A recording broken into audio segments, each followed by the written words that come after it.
we will try and address it for you. All right, so just to start with a plan for the evening, to let you know where we're going, we'll start with this introduction and welcome, do a land acknowledgement, and then we're going to be answering quite a few questions. So what is a pipeline? Where are the pipelines? Who owns them? And how do we fight them? And then we'll be looking at how you can take action right now based on what pipeline fights are the major ones at the moment. And then we'll have some time for questions and answers if you have them. And yeah, excited to hear what you're all interested in and how you might want to get involved. So to start with our land acknowledgement, we are meeting on traditional, ancestral, and contemporary lands of tribes who have called this land home from time immemorial. And each of us is joining today from a different space with a different history. I'm coming from the traditional and current lands of the Ho-Chunk, Meskwaki, and Great Sioux Nations, and the Kickapoo and Peoria tribes. And I would invite you all to share where you're joining in the chat as well. Starting in the early 1800s, the US government engaged in treaty making and treaty breaking, deceit, violence, and various forms of genocide. And this was done to take land for the benefit of white settlers and their descendants. And we must fully acknowledge this truth and the harms done, and make sure that we're engaging in reparative actions with Native peoples. And this includes everything from advocating for Native Nations treaty rights to respecting Native sovereignty and culture, contributing resources to Native-led efforts to heal from generations of trauma, and supporting their ongoing relationship with their ancestral lands. And this acknowledgement is both really important and also not enough. So I encourage you all to learn more about the spaces that you are occupying and incorporate the work that needs to be done into your everyday life. So I see that some people are sharing in the chat. So thanks for doing that. You can continue to do so. And yeah, just encourage you to learn more and incorporate this work into everything that you do. So I think Elizabeth, do you want to take this section? Okay, she's going to share the slides. Let me get that up there. Hopefully it won't look any different. Hi, everyone. My name is Elizabeth Ward, and I am the chapter director for the statewide branch of the Sierra Club. Pronouns are she, her. Oh, you can't see me, I noticed. Okay. So I'm going to talk about what a pipeline is and why we care about them before we dive in more where they are. So a pipeline is essentially just the means of transportation. So when we talk about pipelines, what really matters is what's inside them and what they are moving and what that means for all of us. And the pipelines that we're talking about today all carry tar sands oil. Some of them carry refined tar sands oil and some carry unrefined, meaning it just hasn't been turned into something else yet, tar sands oil. So I'm going to talk a little bit about what tar sands oil is. So tar sands oil it's underneath the boreal forest in Canada. It's actually the boreal forest is actually the largest carbon sink in the world, even bigger than the Amazon. So that's why it's the destruction when they mine tar sands is so important. It's also one of the biggest areas in the world for biodiversity. In order to get to that oil, the first thing they have to do is clear cut the entire forest and turn it into this to be able to mine it and get the oil underneath. This is extremely harmful for, of course, everything that lived in that forest that no longer can, but there's also a number of First Nations in Canada that live near here, and the rates of cancer and other deaths and illnesses related to the tar sands oil is extremely high for those groups. Cutting down that large giant carbon sink is also part of the reason former NASA astronaut James Hansen famously said, if we do nothing to stop the growth of the tar sands industry, it'll be game over for climate. There are climate impacts when we use this oil, when we burn it in our cars or whatever else we use it for, but alone cutting down those boreal forests to get to it is something our climate can't afford. Once they do that, they get The oil, it's called tar sands because it's literally mixed inside the sand. Some refer to it as a peanut butter-like texture. As you can imagine, it's really tricky for that to move through a pipeline. So what they have to do is they add all these chemicals called diluents to make it flow through the pipeline.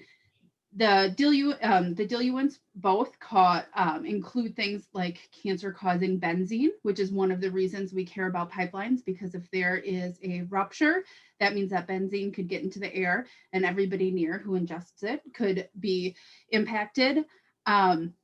But it also is, because it's still sandy, and then they just add the diluents to it, it's also one of the things they think that could contribute to why tar sands oil pipelines rupture more frequently than regular pipelines. A study done showed that tar sands oil pipelines spilled 3.6 times as much per mile than the national average when they looked. So those spills are the other reason pipelines are so destructive and matter so much, because the sheer volume of tar sands oil that a pipeline can carry, as opposed to any other means of transportation, spill is absolutely devastating. Wherever it spills, these pipelines travel through waterways, and we're later going to show where the pipelines are, but all of the pipelines in the state travel through critical rivers.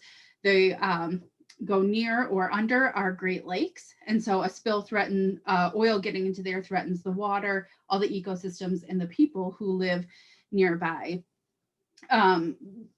Crude tar sands oil pipelines, if they rupture, are a lot more expensive and difficult to clean up. Unlike traditional oil that floats on the surface and you can clean it up that way, tar sands oil actually sticks to the ground. So you have to dredge. You have to like literally pull it up from the ground. That makes it sometimes up to 15 times more expensive than conventional oil to clean up.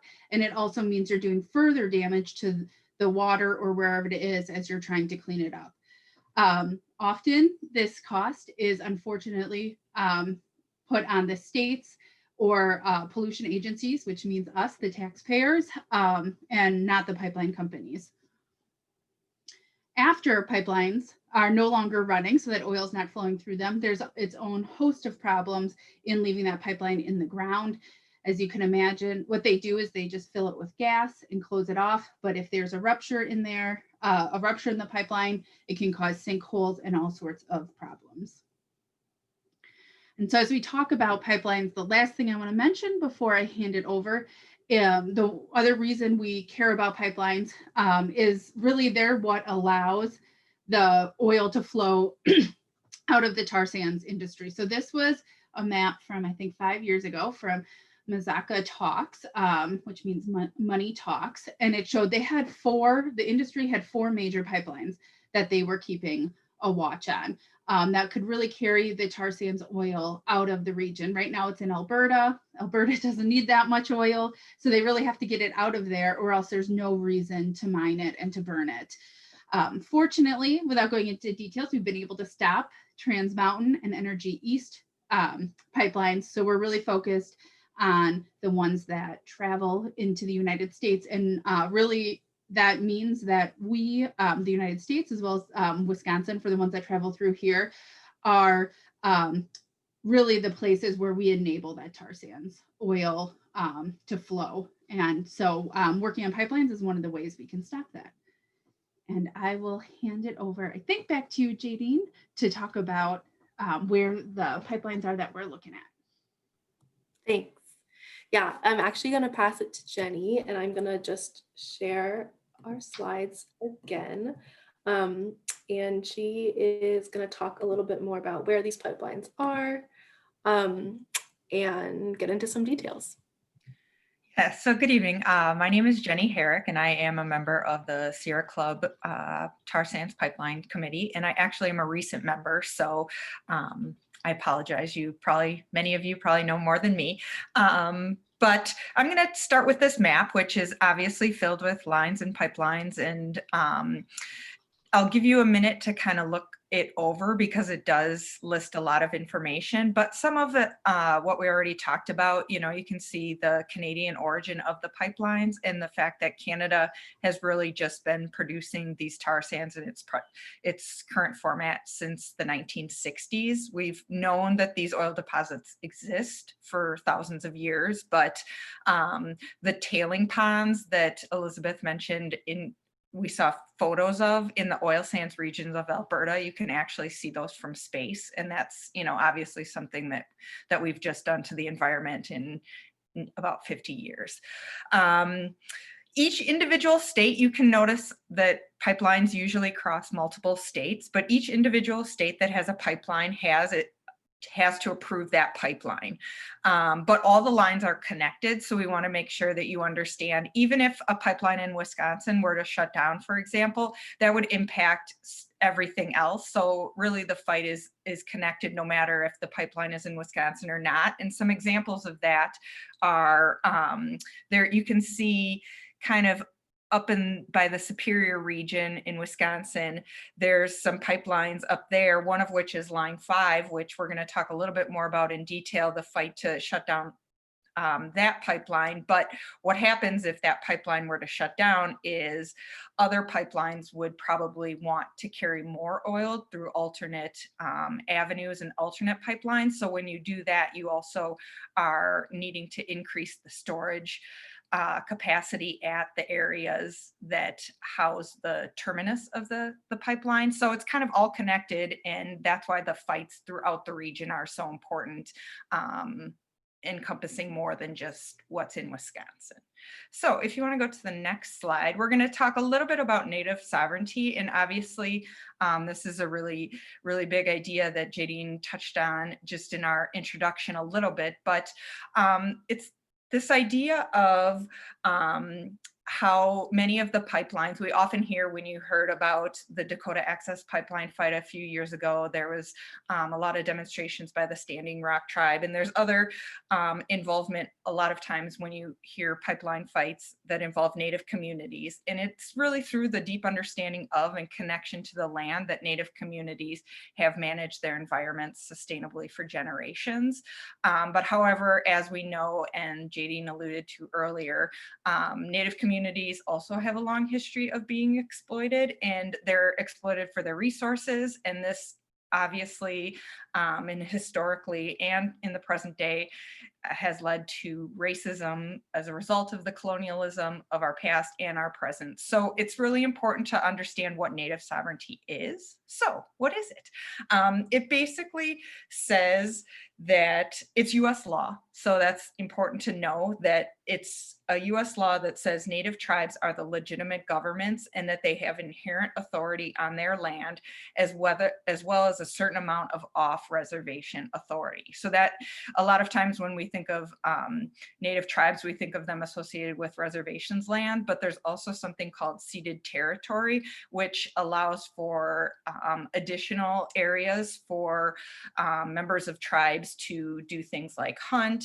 and fish and do other things on their land. And there's also ceded territory and other lands off reservation that are protected. And those are things like sacred native sites, cultural properties, waterways, and things like that. So Native sovereignty means, again, that Native American tribes aren't formally part of the states that they reside in, but they're semi-autonomous nations with rights of self-government. So if a pipeline's going through Wisconsin, Wisconsin doesn't really have sole authority to approve that without the approval of any Native tribe areas where the pipeline would be running from. And this was established way back in the Supreme Court cases of the 1920s and the 1930s. And what it really means for pipelines, like I mentioned, is, the pipeline companies must not only consider where the pipelines cross states, but also where there are reservation lands, as well as those other cultural properties, native sites, sacred sites, and the ceded territory, which again is territory where tribes maintain off reservation to hunt, fish, and gather. And that's what you'll see on this map here.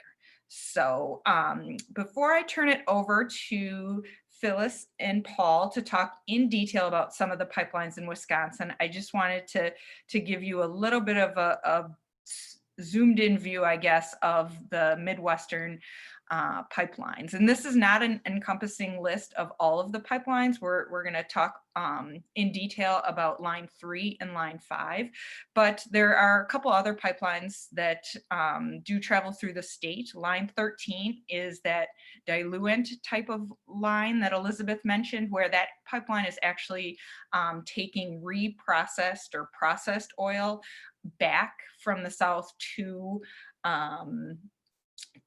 back to Canada.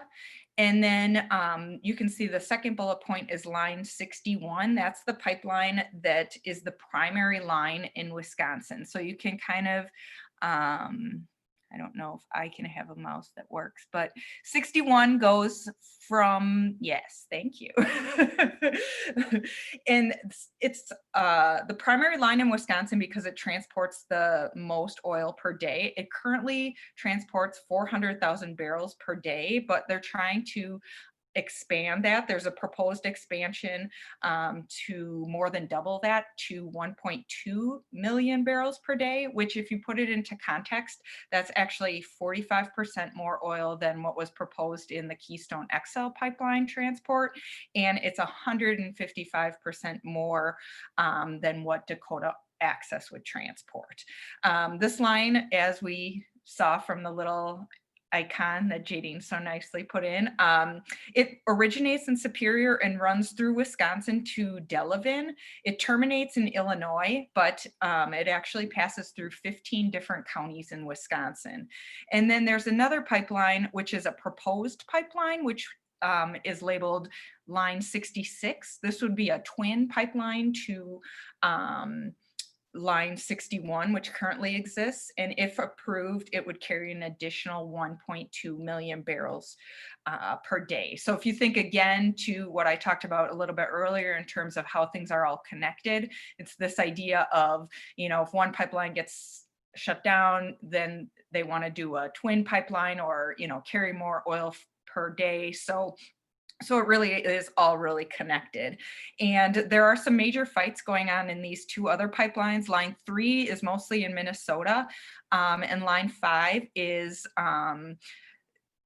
again going through Superior, and it goes into Michigan, going under the Straits of Mackinac. And we're going to hear a little bit more about both of those pipelines and the work that's being done right now. Thanks, Jenny. Yeah, so now I think I'm passing it over to Paul to talk a little bit about line 3.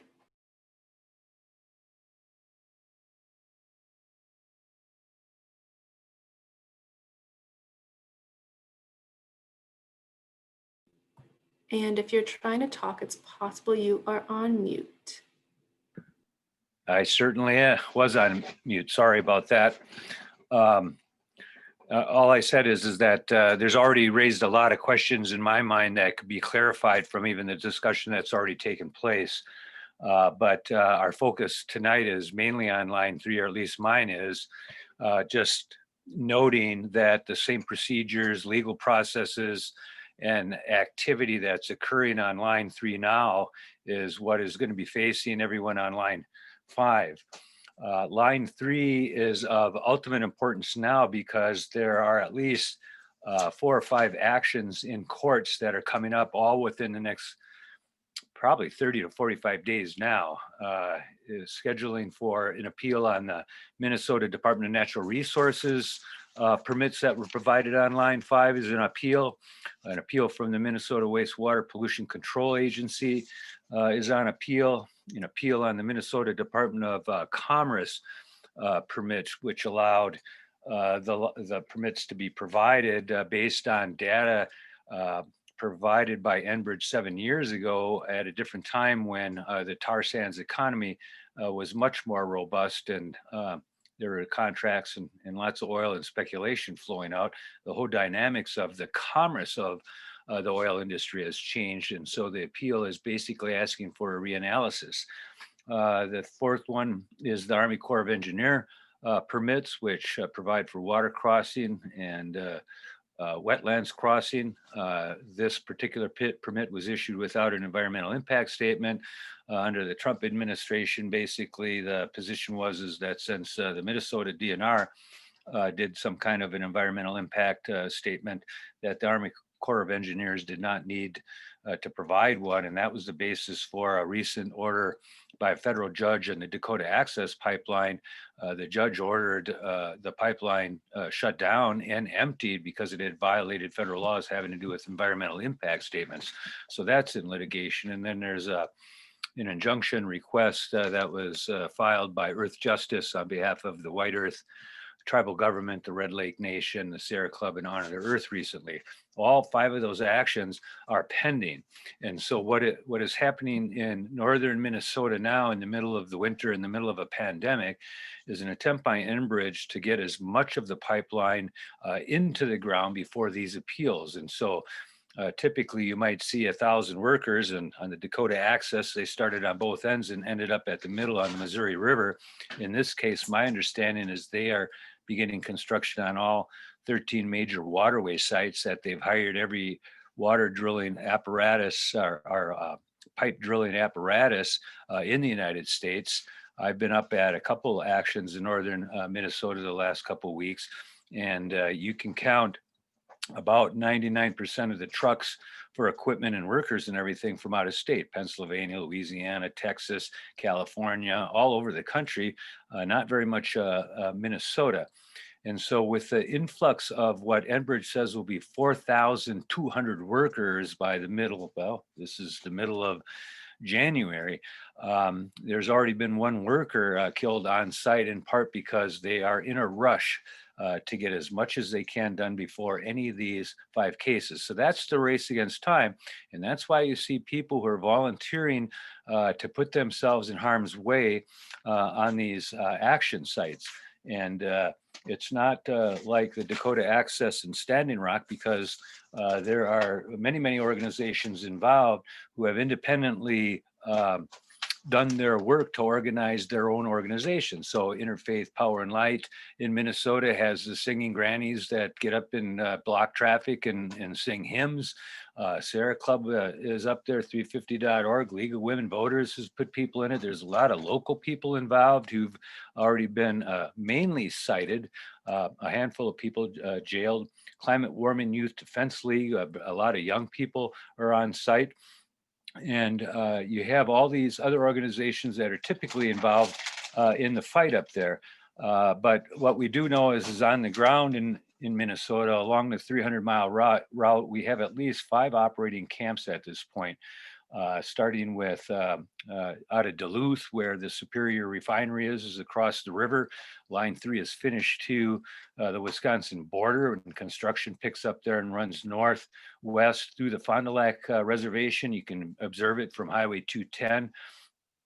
Near the Black Bear Casino, south of Duluth, Minnesota, as it goes up north. And if you drive along Highway 2, all the way along Highway 2 from where it pops out of the Fond du Lac Reservation up to almost floodwater, that construction is taking place on the south side of Highway 2 before it then cuts west across the rest of Minnesota. They have one camp on the Fond du Lac Reservation that is called Camp McGeezy.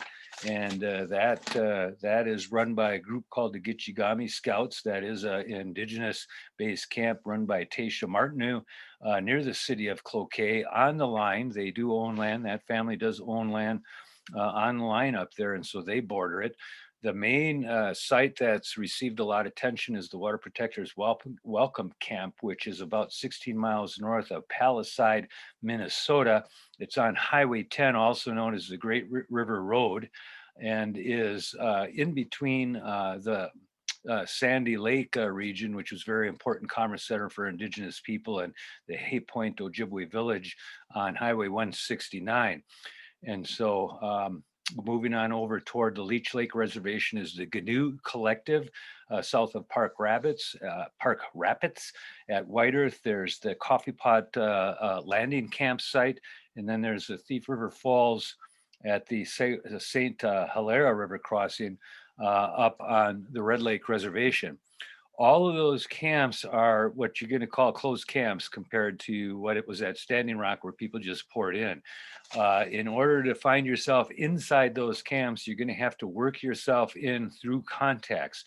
So it's not like anyone saying, come visit us, and anyone's going to walk in through the front gate at the Water Collective's Water Protectors Welcome campsite. Last Saturday, there was an individual who was coming in prior to one of their actions. There were about 300 people shut down the work on two different. One site was shut down because Enbridge vacated it early in the morning. They knew that everyone was going to go there.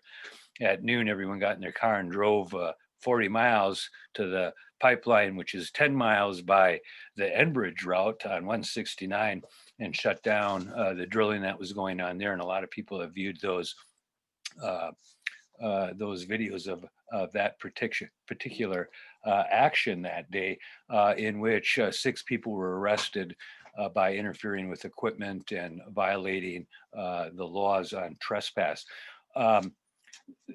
You just can't walk up. There was a young man that came up and argued he didn't have a mask. He said, you got to have a mask. He said, they didn't have a mask. They says, well, you need to get one. And he says, well, I really don't need one. And the camp security at the front gate says, see you later, bye. That's it. That's how fast he got uninvited from being around. And so there is both the issue of these camps. Self-sufficiency is absolutely paramount in this.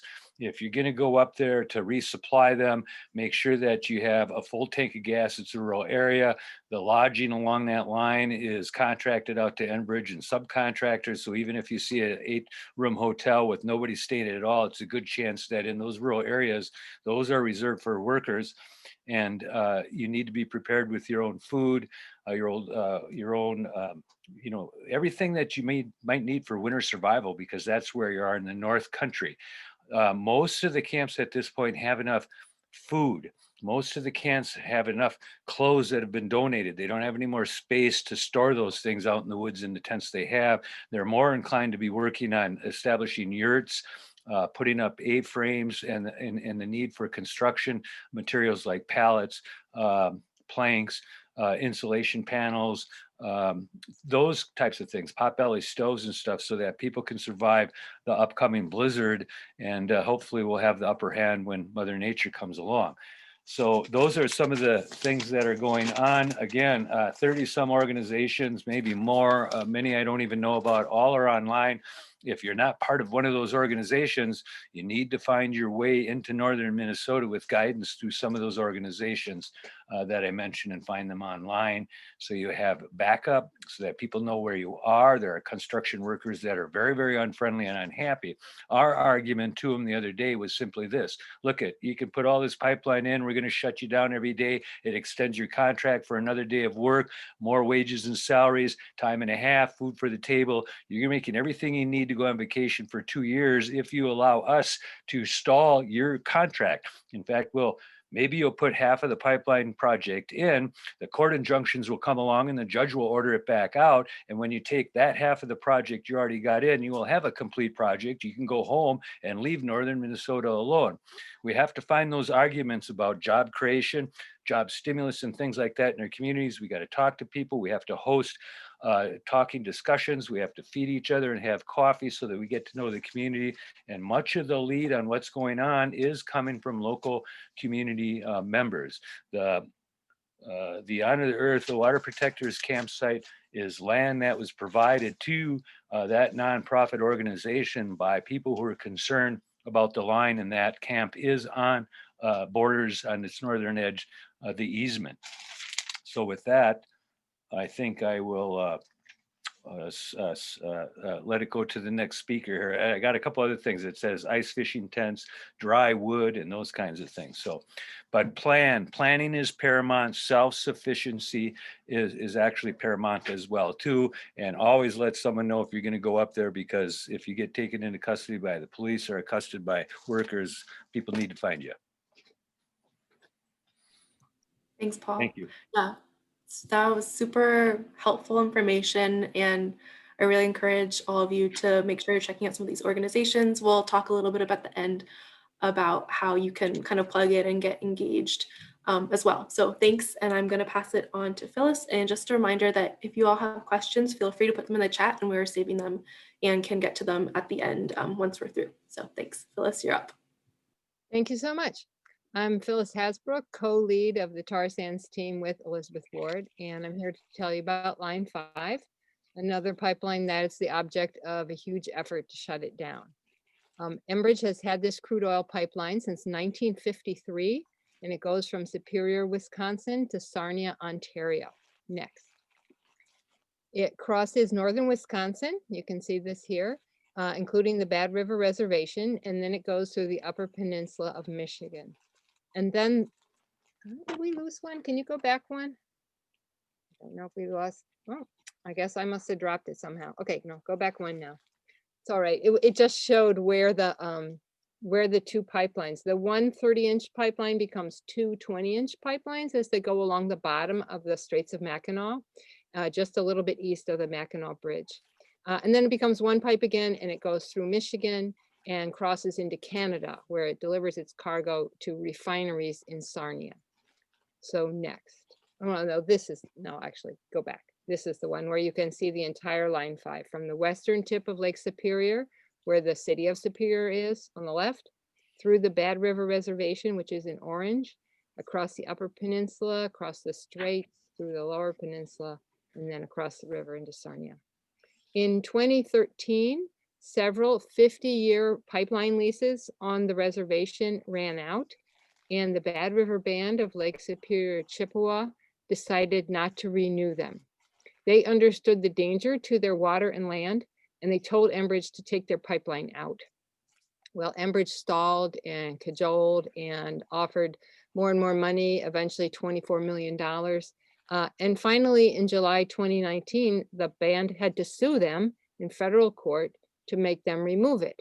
However, their day in court was set for 2 years later, so that will be June or July, I forget which, 2021. So that's this year. It's a long time. Next, but Enbridge knows that it's going to lose that. It's going to have to leave the reservation. So it's planning to build a detour to go around the reservation barely. So you can see here, the horizontal black line is the current Line 5, and the red line is what they are proposing. And then the green area is Copper Falls State Park, just north of Mellon. And that's where the new pipeline would cross the Bad River. And you can see our artist has colored in black the river that would swiftly carry the oil downstream through the reservation and into Lake Superior. Okay, next. This is one of several of the mighty waterfalls of Copper Falls that would act like a chute, just speeding the oil downstream faster than responders could even arrive on the scene. Next. And here we see some members of the Bad River Band harvesting wild rice in the Kakagan Sloughs, which has been recognized as a wetland of international importance by Ramsar, which is the international body for wetlands. And it would be basically destroyed by such a rupture. A year ago, we helped with the formation of a loose coalition of people and groups opposed to this proposed new section of the Line 5. And sometimes it's called the Line 5 reroute. Since then, there's been a tremendous amount of organizing and participation to let the Evers administration know that the people in Wisconsin do not want this reroute. We want the whole Line 5 shut down. It is the Department of Natural Resources, the DNR, that has the power to grant or deny Enbridge the permits that it would need to construct it. And as Tony Evers is at the top of his administration, we are directing our messaging to him as well as to the DNR. Last July 1st, the DNR held a virtual hearing on a wetlands and waterways permit, and over 800 people attended. 94% of the 79 people who testified were against it, and well over half of the 2,100 people who submitted comments were also against it. Now, sometime in the first quarter of this year, the DNR expects to finish their draft environmental impact statement and hold another hearing. Most likely that will be the last one before they decide. So we are organizing for an even bigger turnout when that happens. And we would really appreciate it if you would get involved to make that happen. And a little later, I can go into details about how you could help. Turn it back to Jay Dean. Thanks, Phyllis. So I am now going to talk a little bit about who owns the pipelines, dig in a little bit there. So we've been throwing around the name Enbridge, but they are not the only company that owns pipelines. So some of these names might sound familiar, but there are also many more that operate throughout North America. But I'll start by just highlighting Enbridge, which the company owns the Lakehead pipeline system, which I'll talk a little bit about later, but they own lines 3, 4, 5, 6, 14, 61, and many more. I know we've talked about many of these already, but that's just kind of to show the scale of their operation. Energy Transfer is the company that owns the Dakota Access Pipeline, and TC Energy owns the Keystone Pipeline system, which includes Keystone XL, which I'm sure many of you have heard of. And I pulled out these three because they are really pretty high profile companies, but there are many others like Kinder Morgan and the Koch pipelines. And I'll also mention that our focus today, which I hope you have known and learned, is on tar sands pipelines, but there are plenty of other kinds of pipeline networks that exist as well and don't specifically carry tar sands products. So just in case there's any confusion, there's a lot of different kinds of pipelines. So then to dive into Enbridge, since they are kind of behind everything that we're talking about here, they're the common denominator, and they are a company that is headquartered in Calgary, Canada, and they operate throughout North America. So one point that kind of sticks out to me about them is that they say that their pipelines are really crucial for the people who live along them, but a lot of the oil that they send through is bound for export, which means that they're really just bringing the threat of spills and leaks and destruction to the communities that they're running through. And meanwhile, they are also using their money to buy support by taking advantage of people's real need by investing in community projects or giving grants, which could sound good on the surface, but it's wrong in a lot of different ways. And so in the face of climate change and climate injustice, they are boasting on their website that they operate the world's longest and most complex crude oil and liquids transportation system. And that's what you can see in the map up here. They have this interactive feature on their website that you can take a look at if you're interested. They have a lot of different kind of features and tools. And so while they're showing off all of this fossil fuel infrastructure that they manage, they also have a history of spills and violations, including the 2010 Kalamazoo spill. You might have heard about it. It was big news. It happened in Michigan, and it dumped over 1 million gallons of crude oil into Talmadge Creek. And Elizabeth was mentioning earlier that tar sands are really difficult to clean up and really expensive. So this has been a very long, drawn out process. I don't think that everything is gone. And then I just wanted to mention that when they're talking about their safety record and all of the care that they're putting into ensuring that their pipelines are safe, a lot of that is really just talk. Pipelines do leak and are really dangerous. So with this kind of like brief intro into Enbridge, I wanted to then just look at this lakehead system that they have created and think about it as more than just its parts. So this hopefully looks a little familiar. It's just another map of pipelines. You can see the red is the lakehead system. I mentioned that they own a ton of pipelines. We've been covering that many times over, but I just wanted to show you how they connect. So they have this complex system of pipelines called the Lakehead system. It's also known as the US Main Line, and it is throughout the upper Midwest. It's in Minnesota, Wisconsin, and Michigan. And these pipelines kind of fan out to connect to the rest of the pipeline network in North America. But as you can see, all of these pipelines really are connected and they feed off of each other. So like Jenny said, if something happens in one place, it will impact the other because they are connected and they're owned by this one same company that all of us are fighting in different places. And that this is kind of why it's so crucial that we are fighting pipelines together and building a movement that understands that these pieces are connected so that we can work constructively. And so with that, you maybe are wondering how we win when there's so much going on and there's such a powerful company behind all of this. And so I'm going to turn it over to Mike, who is going to talk a little bit about that. Thank you, Jadine. I'm Mike Friend. I'm a volunteer with the Tar Sands team, and I'm going to talk about how we fight the pipelines. I'll talk about some of the tactics we use, the people in the groups that are doing the work, the people in the groups that we are working on, and some of the big, exciting successes that we've had. I also, before I start, want to assure you that after this presentation, we'll be sending a follow-up email with links to some of the groups and actions we've been talking about, so you can look into those more. So if you're wondering how you can get involved, we got you. So I'll start by talking about some of the tactics we use to fight pipelines. And the first most important thing you can do is follow your local lead. Find out what's being done near you and get involved with that. Because people are most likely to listen to someone they know. Local groups have been really effective in the past, for instance, in keeping taconite mines out of Wisconsin. And they work by talking to their neighbors, educating landowners, putting pressure on their local governments. They're doing that, a lot of that work against Enbridge now. Local groups also lead a lot of the direct actions, and that's the next tactic we use. And direct action is things like marches or intervening at construction sites, as Paul was talking about. This picture you see is one of our volunteers, Mira Grinsfelter, in northern Minnesota last November, cuffed to an excavator and stopping work for almost an entire day.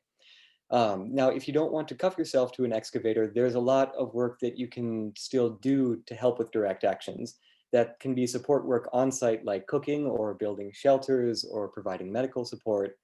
And if you can't be on site, you can also donate material support. One of the things we'll be sending out is the supply list that the water protectors in northern Minnesota are asking for. So you can help out that way. Another one of our tactics is working on the regulators. So Enbridge needs permits from the DNR and the PSC to build their pipelines and operate them. They take public comments about whether they should grant those permits, and we organize the public to comment that they should not. The headline you see down there is from the meeting that Phyllis talked about. And I'll mention that a little bit more when I talk about successes, but it was so big that we made the Wisconsin State Journal. Here I'll also talk about the many, many legal actions that are being fought against Enbridge pipelines. And I'm not a legal expert, so I can't give you details on specific cases, but this is a place where if you are a legal expert, we can really use your contribution.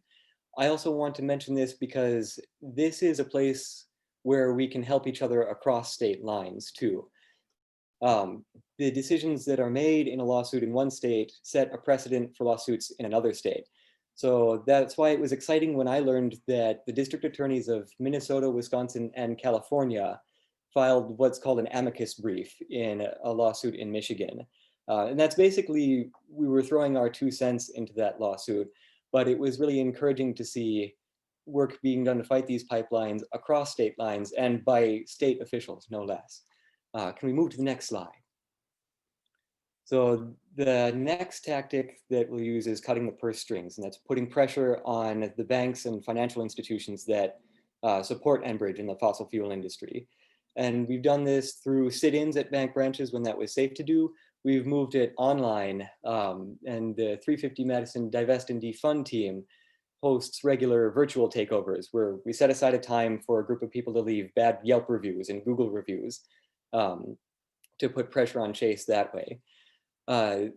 The Divest and Defund team is working with a coalition called Stop the Money Pipeline, which focuses on this tactic specifically. They also have instructions on their website for taking your own money out of financial institutions that fund the fossil fuel industry. And the last tactic that I'll mention is advocacy and education, which is anything that grows the opposition, brings people onto the team, or increases pressure against Enbridge or the people that are helping them build pipelines. And that can include things like hosting or attending webinars. I want to plug a couple of campaigns that the Tar Sands team has going on, and that's the Lte Campaign, which stands for Letters to the Editor. We're organizing people to write letters to the editor to educate the readership about the threat that pipelines pose. We also have the storytelling project going on. So we're collecting art and poetry about the impacts the pipelines have on people and on the earth. And the final best thing that you can do, which Paul talked a lot about, is talking with people, whoever you can get to listen, your friends, your family, your neighbors, pipeline construction workers, if you're face to face with them, to build opposition to the pipelines. Next slide, please. So those are the tactics we use. I want to talk about the people using those tactics. Who is fighting the pipelines? What people and groups? As is often the case, the charge is being led by Native people. So the Bad River Band, the Mille-Lacs, the Red Earth, and the White Earth Ojibwe are just a few examples of tribes that are fighting Enbridge in the courts, as Phyllis and Paul talked about. There are also Native-led groups, nonprofits, that are fighting this fight. And there are a lot. I wanted to highlight, I believe that's pronounced Jinyu. If I'm pronouncing it incorrectly, let me know how it is. But Jinyu is leading a lot of direct actions in northern Minnesota. And Honor the Earth was also mentioned before, is providing support to a lot of direct action, a lot of legal challenges to the pipelines. And as well, they support groups that work on a lot of other indigenous environmental issues. And we'll definitely be including links to both of those groups in the follow-up email. Can I get the next slide? So in addition to Native people, there are lots of other local groups that are fighting this fight. Many, too many for me to mention. But a couple of examples are the League of Women Voters in Bayfield, Ashland, and Iron counties that are talking to their neighbors, talking to landowners Enbridge is trying to buy off, and putting pressure on their local governments. The Friends of the Headwaters do a lot of the same things in the counties of northern Minnesota. And it was neat to me to see that Trout Unlimited actually has put some effort into this fight. They're largely a sporting group of trout fishers, but they recognize the threat that pipelines pose to fishing waterways and the health of the Great Lakes in general. And it gives you a sense of how many people have a stake in this fight and are involved. And finally, there are the big names and coalitions that you've probably heard of. So Sierra Club 350, Flow is for Love of Water. It's a coalition of water conservation groups in Michigan. And Stop the Money Pipeline, I mentioned before, is working on pressuring financial institutions. We all have a lot of our own projects. So whoever you are, wherever you are, whatever skills or resources you have, we have something you can do. But we also talk with a lot of the local groups and other people doing work throughout the states and across state lines that we can connect you with if you're looking for someone closer to you. Next slide, please. So those are the people who are doing the work. I want to talk a little bit about who we're working on. We have a lot of people that we can influence in this fight. I want to focus actually on the last three on those lists. We are encouraging Enbridge to do the right thing. They are not. As I mentioned, we're putting pressure on banks. We also are supporting presidential candidates that have climate forward agendas. And I've talked about how we influence the DNR and the PSC. But I want to repeat the importance of face-to-face conversation and how powerful that is to, even if you can't convince someone to come to a webinar or take part in a virtual takeover, you can still convince them to try to drive less or turn out the lights and do anything they can to reduce the market share of fossil fuels and increase enthusiasm for renewables and other climate saving policies. We do work with local governments to try and educate them about the risks that pipelines pose to their communities and what they should do to oppose the pipelines. And we also hold them accountable at the ballot box. And finally, we do a lot of the same work with governors because they are probably the most influential decision makers in this fight. They appoint a lot of the regulators to the DNR and the PSC, and sometimes by themselves, they can even stymie a pipeline project, which brings me to my next slide and my next point, which are some of the big successes that we've had. And I want to mention that in relation to governors because Governor Gretchen Whitmer of Michigan has actually ordered Enbridge to stop operating Line 5 under the Straits of Mackinac. They are, of course, challenging this in the courts, so it's not a done deal yet, but it's still an enormous obstacle for them, and it's still an enormous statement of commitment to protecting the climate. So we really want to applaud her for that and encourage other governors, looking at you, Tim Walz, to follow her example. I wanted to mention the huge turnout we had at the DNR meeting last July, which Phyllis alluded to. And it looks like I actually have my numbers wrong here. I underestimated the impact we had. I believe, Phyllis, you said there were 2,100 written comments during the comment period, 800 viewers, and 73 testimonies out of 79 were opposed to the pipeline project. So that was fantastic. The Divest and Defund team has had some success and Stop the Money pipeline in that Lee Raymond is stepping down from the Chase board of directors. And Lee Raymond, if you haven't heard that name before, is the former CEO of ExxonMobil and longtime climate denier. But Chase just couldn't keep up with that, with this kind of public pressure. And finally, I want to go back to this picture of Mira cuffed to an excavator. She and her partners managed to delay work at that construction site for an entire day. And a big thing to know and remember about this kind of fight is that delay is success. Our ultimate goal is to get rid of the pipelines entirely. But until we get there, delay is important because, for one thing, Enbridge would love to establish facts on the ground. In their lawsuits, they would love to say, our pipeline is already here, so you might as well let us use it. And we can't let them do that. Every day we delay also makes the fight more expensive and less attractive for Enbridge. And it gives more time for renewable energy sources to get traction in the market and for public opinion to keep turning against fossil fuels. So that's why it's important to remember that delay is success. So those are some of the tactics we use, some of the people you can work with, the people we're working on, and the successes we've had. Now that you know all that, I wonder who would like to give it a try, because I'm handing it back to Paul because he has some actions you can take right now. Well, I just wanted to mention a few things here. There was a few questions. And so I think you gave the best presentation about why people are desperately trying to slow this thing down. And you're right about the impact of even one person slowing things down. 2 Saturdays ago, there was a blockade on the Great River Road for starting around 10:30, 11 o'clock in the morning, which halted almost 30 trucks of equipment coming in from both directions into the crossing there on the Great River Road. And you want to think about some of that equipment. Some of those trucks run anywhere between $500 to $650 an hour to run. By the way, many of those trucks, probably half of the trucks I observed on that day came out of Precision Trucking in Eau Claire, Wisconsin.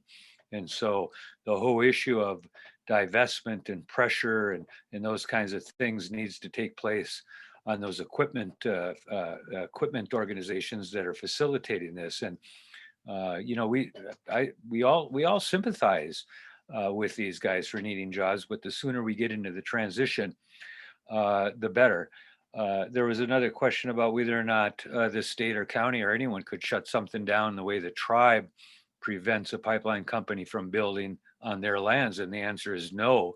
In the one of the Walker budgets at 2 o'clock in the morning, Enbridge was able to get inserted into state law the right for a foreign corporation to condemn Wisconsin land, and so a county, the state, and townships cannot, object to the easement in the same process that a tribe can, which is what Bad River is doing on the renewal. Someone also asked a little question about lines. Why doesn't line 3 say line 3 all the way across the country? It's because these projects were done in different phases. But if you were to look at those particular lines that are in 3, 5, well, 3, 4 now has to be replaced through the Fond du Lac Reservation wetlands. 3 is deteriorated where it's only being utilized at 50%. We have issues with line 5. We've had what you call integrity digs on line 6 through the Lacutere Reservation. These are the integrity digs that are being observed. And line 7, of course, blew up in Kalamazoo. So it's not just one particular line. It's the aging of the infrastructure that was built 50 and 60 years ago when there were no EPA regulations and other agencies overseeing a lot of these entities.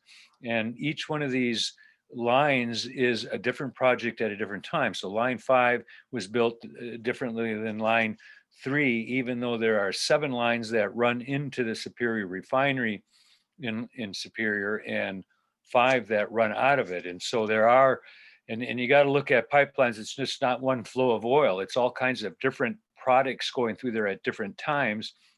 And so that tar sands that comes in on line 3 in Minnesota is transferred at the refinery in Superior and it goes back out on line 5. They may even divert different kinds of gases into different places. So it's a real extravagant thing. And Enbridge always has plan B and plan C and plan D. They've already asked the federal government and received permission to reverse the dualant in line 13, which runs north, and anticipating probably that if they have trouble with maintaining line 5 open, they can reverse the oil and send oil south rather than dualant north and truck the rest. If you want to watch someone online who's streaming every day, Tanya Abed from the Sandy Lake region, who's hunkering down, that's her treaty land and racing area and hunting area at the Water Protectors Welcome Center site there. Watch her. I mean, if she's a little bit salty at time, but she's got a profound command of utilizing foul words right at the right moment when Enbridge people are around. But we want to think of that action that one day. 4 hours, 30 trucks sat on the roadway until they turned around and went back. 650 times 30 trucks times X number of hours times X number of contractors and individuals' salaries and wages. I mean, just off the top of my head, it's a $200,000 to $250,000 day in which nothing got done. And so indeed, people putting themselves on the line for these things is a big commitment, especially during this particular time where we're aware of the pandemic. We're monitoring community COVID sites for Enbridge trucks, which there were a couple seen at Bad River the other day, which means that they're being asked to go test with 4,200 workers. There's been a request for a health order to Waltz to not permit the further construction based on the pandemic and the endangerment. The pipeline workers are not considered essential workers under Waltz's. So I put up a couple phone numbers for Governor Evers and Governor Waltz. I put up a connection to something else. I have to go look at it. I put some more information up there somewhere. Oh, the Birkenbeiner contact. They recently rejected that Enbridge donation, and giving them a call just to say thank you for doing that is appreciated. They're a big organization with a big political statement on Enbridge in northern Wisconsin recently. They join other infrastructure investment entities and community organizations like the Point Fire Station, which lost their building last winter, took the money, but says, look, we don't, thanks for the money, but we agree with Bad River, you ought to shut the line down. And so, yeah, those are my notes on that. I encourage people to think about taking an excursion trip if you so like. It's really protecting yourself as you travel, which is the biggest risk, because the camps that I've been at are not risky. The housing that's being built is dispersed, masking, sanitizing. I think the people that I work with and I see here are people who understand that you have to protect yourself, and I see that at the camp. So going and coming is the biggest danger. There's lots of lodging in Duluth. There's lots of lodging in Bemidji at the regular sites. Those are both within an hour of some of the camps. But taking a tour and going up there to just visit the camp and to talk to people to kind of set yourself into the environment is a good starting point. We don't want just people running up there and throwing themselves into a situation that people can't deal with. I mean, if you're gonna go, there was a elderly man standing in the middle of the road on 169, and the state patrolman that first showed up, and he had traffic stop on both sides as people poured out of their cars. And the officer walked up there and says, "Sir, I'm gonna have to arrest you if you don't move out of the road." And the guy says, "Oh, I signed up to be arrested." And the officer says, "You signed up to be arrested?" "Yeah." And he says, "When I get arrested and my sister over here is going to come out on the road, block the road, and she wants to get arrested." Well, there isn't a sign up sheet to get arrested.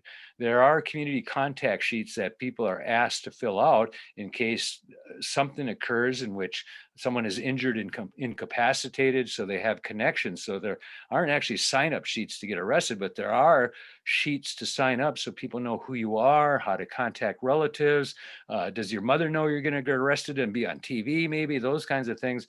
We want to prepare those things so that you're not causing an undue burden on any of the particular organizations, because the organizations in camps are hosts. They're not telling people to get arrested. They're not telling people to go blockade. They're being hosts and providing a forum for support for people who want to protest and utilize their First Amendment rights to speak out. There are the complexes at Rapid River and at Floodwood and so forth. And there's people who've gone to those facilities and said there was signs perfectly safe, away from the direct action stuff.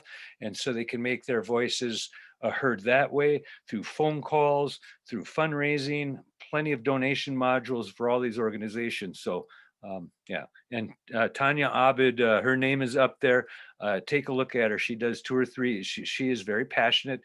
That is her turf. That is her 1855 treaty area, reserved off-reservation hunting and fishing rights, ricing rights. Her lodge is on the Mississippi River, a few feet from where the Enbridge line is supposed to be. They rice those areas, and those people are really concerned about the impact on the resources. This is a wilderness area, and it's a gut-wrenching to be in the woods when it's being chewed up and dug into the way it is when you're used to an entirely different environment there. It really does hurt, and it's painful for some people. Next. Thanks, Paul. I think I'm next. Is that right? Yeah, you're up, Phyllis. Okay. So we have 2 projects that you could help with on line 5. And this one you see here is part of a flyer announcing the Superior Water Story Corps, through which we are collecting stories celebrating nature's bounty and our connection to the land and waters of Gitche Gumee or Lake Superior. So with this, we aim to remind people of how much our environment offers and how it is threatened by line 5. And if you have ever lived near the southern shore of Lake Superior, or even just visited, we would love to get your submission. And if you just want to help with the project, you can contact us. And I have both of these hopefully right this time. The email, and then to submit a story, the tiny URL one. I don't know why they don't, why they're not live.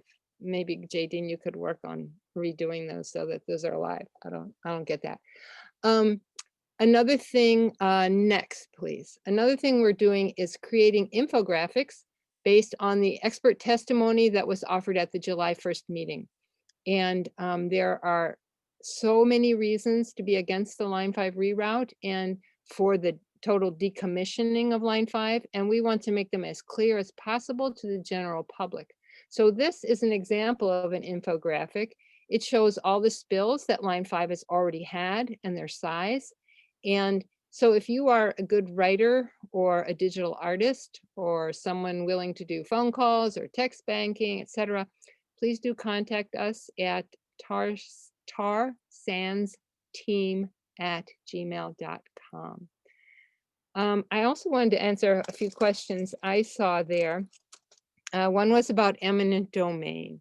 So people say, why can Canada use eminent domain in the US? Well, it's not the Canadian government that might use it. It would be the company. Now, eminent domain is in our Constitution, both national and state, and it says something like, no person's property shall be taken for public use without just compensation. So that was started so that the government could pay people for land, whether they wanted to sell it or not, take that land and build parks, schools, roads, all these things that are for the public use. And nobody likes to lose their land, but at least in that case, you can see, well, it is for a good use and everybody gets to use it. But in 2005, there was a Supreme Court case called Kelo versus City of New London. And they decided that private companies could use eminent domain to take other private land to do something with that they wanted. And it's a little different in every state, but here, a private company like Enbridge, and it doesn't matter if they're Canadian or Chinese or whatever, they can say, we want to do this project, we need some land for it, and they can ask the Public Utilities Commission to give them the authority to use eminent domain. And in the Line 5 reroute, they went to that authority, the PUC, and filed for an application to get that power. And we had a great defense worked up against them. There was 5 groups with great lawyers and 31 landowners with a great lawyer to argue against that. But unfortunately, they were able to get enough easements just using persuasion and money and possibly threats, who knows? But anyway, people signed the easements, and so then they dropped their application. So they didn't actually need to use eminent domain, but that's how that works. And one other thing that I was reminded of before talking about leaks, Enbridge brags about the fact that they can detect anything over 2% leakage. Well, when you consider 1.2 million barrels per day going through a pipeline, 2% of that is a whole lot of oil. So they probably have been leaking a lot under 2% and not detected. And that is one reason they don't like to decommission and dig up pipelines, because then they might find all that oil in the ground and then they'd have to do something about that. And I will just say, JD, I think Jan wanted to talk about something. Yeah. Yes, I have that on the stack. So thank you all. We're gonna kind of move into this like question and answer period right now. It'll be pretty casual. There are, I think a lot of them have been answered in the chat. So if you do have more, feel free to add them there. There's also all of those different ways you can take action, and Mike had said we'll definitely be sending out an email with links and info after this as well. But yeah, I know Jan, who has done a ton of work on pipelines, did want to say another thing as well. Thank you. Thank you. This has been really a nice presentation, very good, well organized, and I thank you for time to make a couple comments. I've been kind of following questions in the chat, and one of the things, question was, had to do with what's going through the line. And interestingly, the federal law, and it's under the, I can't remember the initials for the federal organization, but they handle spills and safety, pipeline safety. And the company, whether it's Enbridge or others who own the pipeline, do not at any given day, any given hour, need to tell us what product that they are transporting through the particular line. So as an example, they may be using like line 5 to transport natural gas and the modified tar sands product. And if there's a spill, and I'll remind you that it took, I don't know, it was between 15 and 17 hours for them to know that there was a spill in Kalamazoo. And in light of that, if they discover that there's a spill, whatever it is has already been leaking for whatever length of time. But the local emergency response teams, such as our fire departments and EMS, do not necessarily have access to the information to know what has been spilled, which increases risk for our local communities, the citizens living in the area of a spill, wherever it occurs, but also it increases risk for our emergency service response teams, which in rural Wisconsin are mainly volunteers. They're your neighbors, guys. So that's very concerned. The other thing that should be probably referenced is that Paul Domain has talked a lot and did a great presentation on what's going on with Line 3 up in northern Minnesota. Folks need to know that in Wisconsin, some of those actions are probably more risky because in the recent year and a half or so, Wisconsin has legislature has passed a felony trespass law. And so some of the actions that are occurring and people are being charged with misdemeanors in Minnesota would be felony charges here in Wisconsin. So in terms of actions, and I'm very supportive. In fact, I was at a small action in Superior last week to support Line 3. Those same actions in Wisconsin may have different consequences. And so maybe someone else can speak more to that, but that's of grave concern. The final thing I'd like to mention is that there has been discussion among a number of us in the local area about the idea of looking at what we could do to put forward the next step in the divestment action. And 350.org Madison,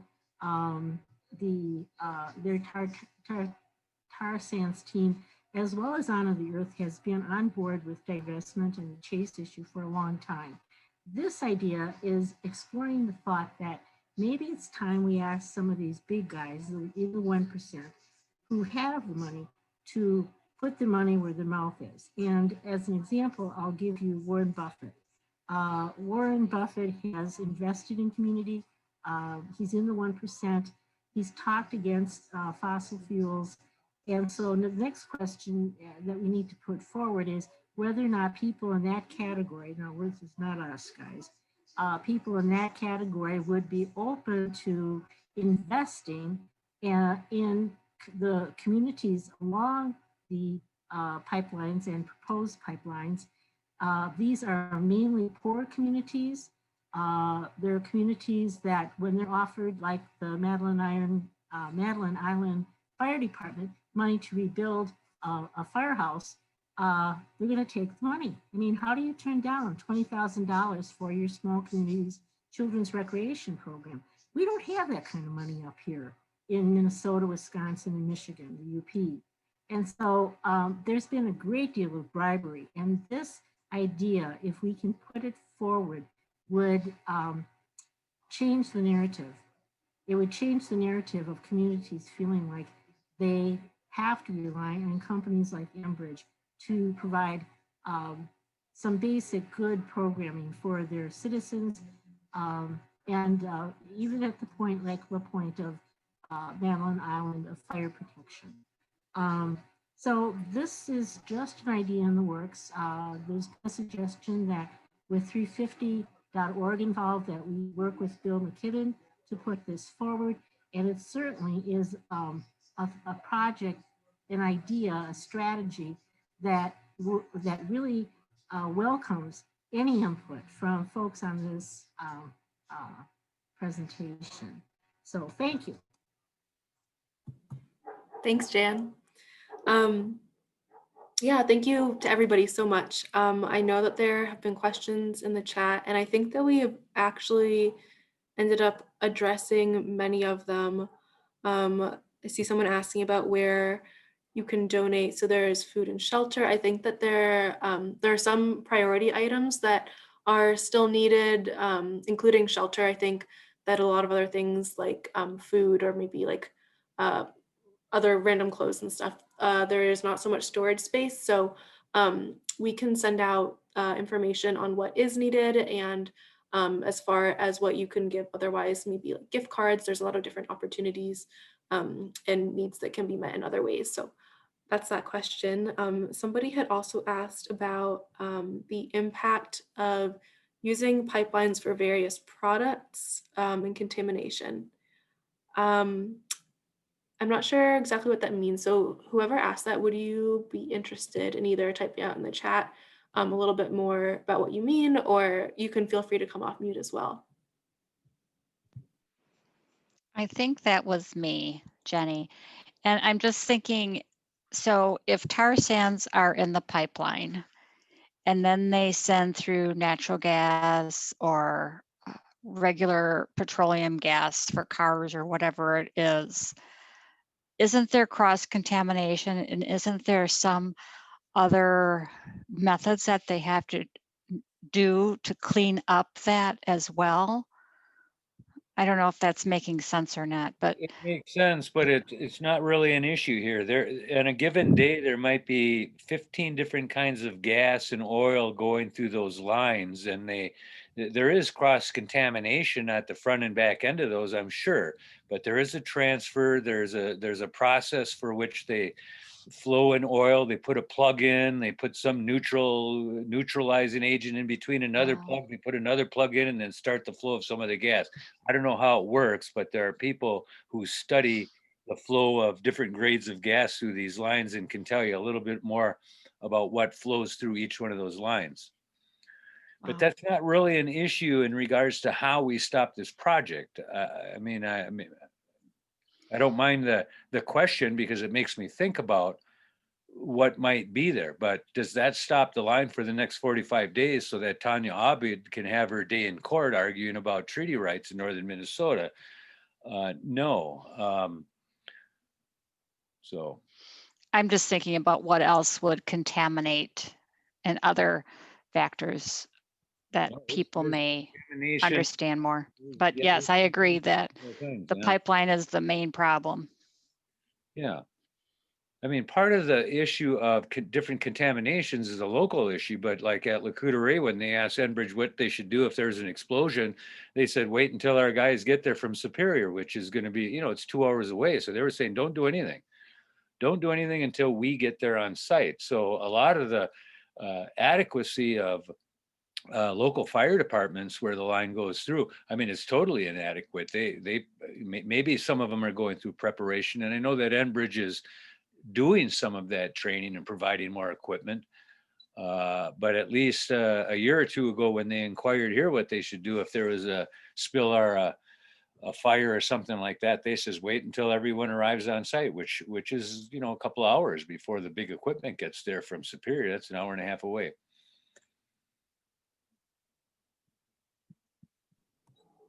Thanks. Yeah.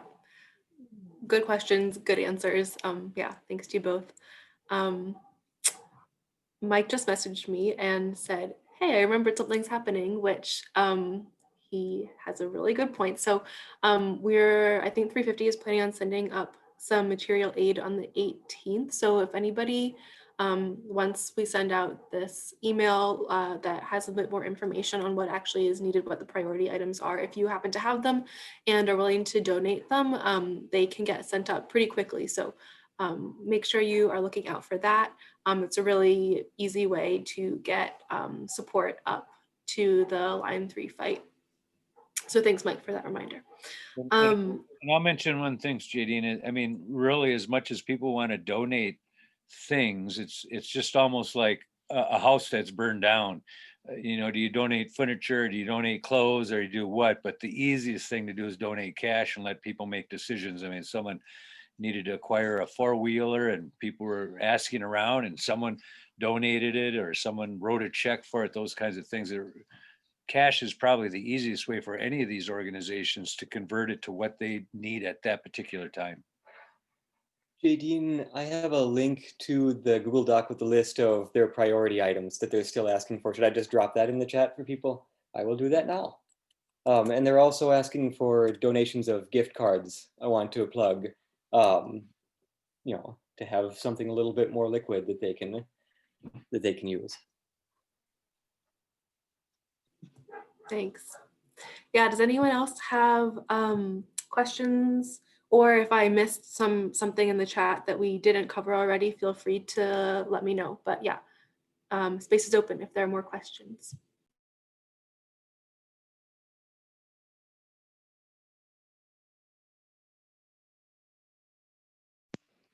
Hi, I just opened the list and they're asking for dry firewood. And I realize this is going to sound like a totally stupid question, but I know Wisconsin doesn't want you to transport firewood across away from your area. I mean, we have tons. We have 19 acres of woods that we just had some of the wood come down. So we have a lot of firewood, but is that going to cause problems if we send it from Dane County up north? Yes, it would cause problems. You're right. You shouldn't do that. It would be Okay. easier just to give them money or buy a gift card to a place that sells firewood in the same county. Okay, all right.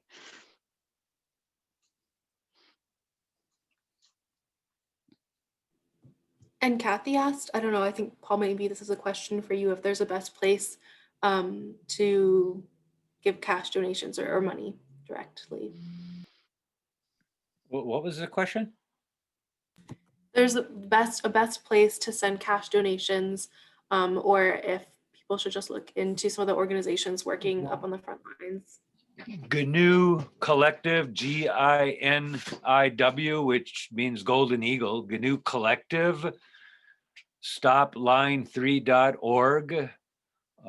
Geez, I ran a long list of organizations, but if you go to any of those organizations, Madison350.org, Sarah Club, or anything else, just about every organization and entity that's working on this has a PayPal module or an address to send a check, or a money order or gift cards or whatever it might be. So I just scout around. If you put Stop Line 3 into Google, you'll have your choice of organization. And I really think that's the best way to do it anyway, is to spread this out.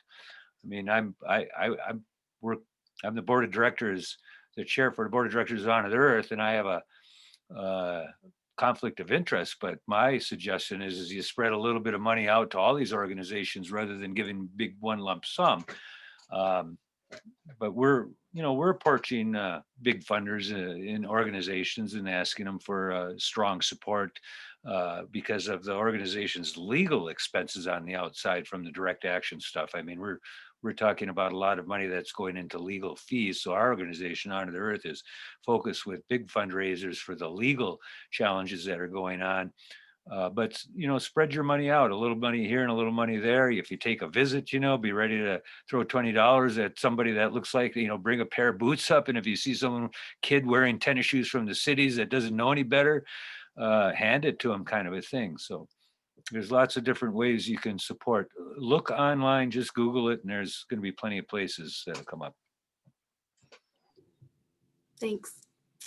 And we are almost hitting up at 8 o'clock, so I don't want to keep you all too long, but I'll open it up for maybe one last question if there is one, and if not, then I think that we have covered a lot of ground. So yeah, I'll pause for a minute.